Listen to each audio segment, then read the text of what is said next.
ಅದ್ದೂರಿಯಾಗಿ ಉದ್ಘಾಟನಾ ಕಾರ್ಯಕ್ರಮವನ್ನು ನಡೆಯಿತು.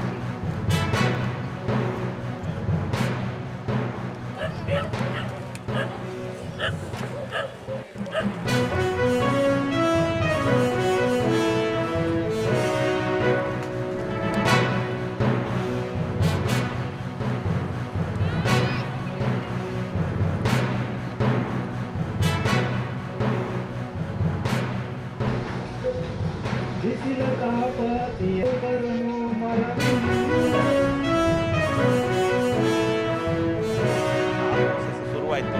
ಇದೆಲ್ಲವೂ ನಮಗೆ ಪಾಸಿಟಿವ್. ಆದರೆ ರೋಡ್ಗಳ ಪರಿಸ್ಥಿತಿ ನೋಡಿದರೆ ರಸ್ತೆಯ ಎರಡೂ ಕಡೆಗಳಲ್ಲಿ ಪ್ಲಾಸ್ಟಿಕ್ ಸಿಕ್ಕಾಪಟ್ಟೆ, ಕೆರೆಗಳಿದ್ದರೆ ಅಲ್ಲಿ ಸಿಕ್ಕಾಪಟ್ಟೆ ಕಸಗಳು, ಎಲ್ಲಿಯೋ ಒಂದು ಕಡೆ ಒಂದು ರೋಡ್ ಸೈಡಲ್ಲಿ ಒಂದು ಕಾರ್ನರ್ ಫಾರೆಸ್ಟ್ ಇದ್ದರೆ ಅಲ್ಲಿ ಕಸ, ಇದನ್ನೆಲ್ಲ ನೋಡುವಾಗ ಈಗಲೂ ಆತಂಕ ಆಗ್ತದೆ. ಹಾಗಾಗಿ ನಾವು ಕ್ಲೀನ್ ಕಿನಾರ ಫ್ಯಾಮಿಲಿ ಅನ್ನುವಂಥ ಕಾನ್ಸೆಪ್ಟಲ್ಲಿ ನಮ್ಮ ಕುಟುಂಬದಿಂದ ನಮ್ಮ ಕಡೆಯಿಂದ ಕಸವನ್ನು ಕಮ್ಮಿ ಮಾಡಲಿಕ್ಕೆ ಕಸ ರಸ್ತೆಗೆ ಬೀಳದಂಥ ಸಂಕಲ್ಪವನ್ನು ಸಹಿತ ನಾವು ಮಾಡಿಕೊಂಡಿದ್ದೇವೆ. ಕ್ಲೀನ್ ಕಿನಾರ ಇಲ್ಲಿಗೆ ನಿಲ್ಲುವಂತಹ ಕಾರ್ಯಕ್ರಮ ಅಲ್ಲ, ನಿತ್ಯ ನಿರಂತರವಾಗಿ ಮುಂದುವರಿಯುತ್ತದೆ. ಮುಂದಿನ ದಿನಗಳಲ್ಲಿ ನಾವು ಈ ಸ್ವಚ್ಛತಾ ಅಭಿಯಾನದ ಜೊತೆಗೆ ಶಾಲೆಗಳಲ್ಲಿ ಹಾಗೂ ಬೇರೆ ಬೇರೆ ಕಾರ್ಯಕ್ರಮಗಳಲ್ಲಿ ಜನರಿಗೆ ಸ್ವಚ್ಛತೆ ಬಗ್ಗೆ ಅರಿವು ಮೂಡಿಸುವಂತಹ ಕಾರ್ಯವನ್ನು ಮಾಡ್ತಾ ಇದ್ದೇವೆ.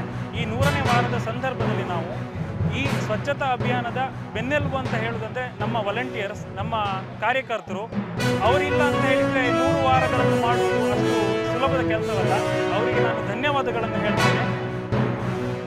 ಬೆಳಗ್ಗೆ 7ರಿಂದ ಸರಿಸುಮಾರು 9-9:30 ಗಂಟೆ ಹೊತ್ತಿನವರೆಗೆ ಈ ನಮ್ಮ ಬೈಂದೂರು ವಿಧಾನಸಭಾ ಕ್ಷೇತ್ರದಲ್ಲಿ ಬರುವಂತಹ ಶಿರೂರಿಂದ ಗಂಗೋಳಿ ತನಕ ನಾವು ಸಮುದ್ರ ತಡವನ್ನು ಆದಷ್ಟು ಸ್ವಚ್ಛವಾಗಿ ಇಡುತ್ತೇವೆ. ಅಂದರೆ ಕಸವನ್ನು ಎಸ್ಪೆಷಲಿ ಪ್ಲಾಸ್ಟಿಕ್ಕನ್ನು ಹೆಕ್ಕುವಂಥದ್ದು ಮತ್ತು ಅಲ್ಲಿರುವಂಥ ಕಸಗಳನ್ನು ಸಪ್ರೇಟಾಗಿ ಮಾಡುವಂಥದ್ದು ಇದು ನಮ್ಮ ಒಂದು ಕಾಯಕ ಆಗಿರುವಂಥದ್ದು. ಸೊ ಪರಿಸರಕ್ಕಾಗಿ ನಮ್ಮ ಹೆಜ್ಜೆ.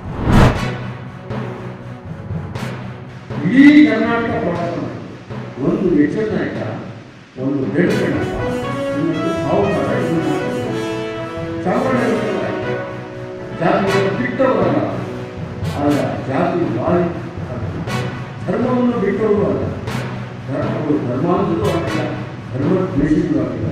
ಇವತ್ತು ನಾವು ರಾಜ್ಕುಮಾರಿಗೆ ನಾವು ತಿಳಿಬೇಕಾದ ಪಾಠ, ಆ ಪಾಠವನ್ನು ನಾವು ತಿಳಿಬೇಕು. ನಾವು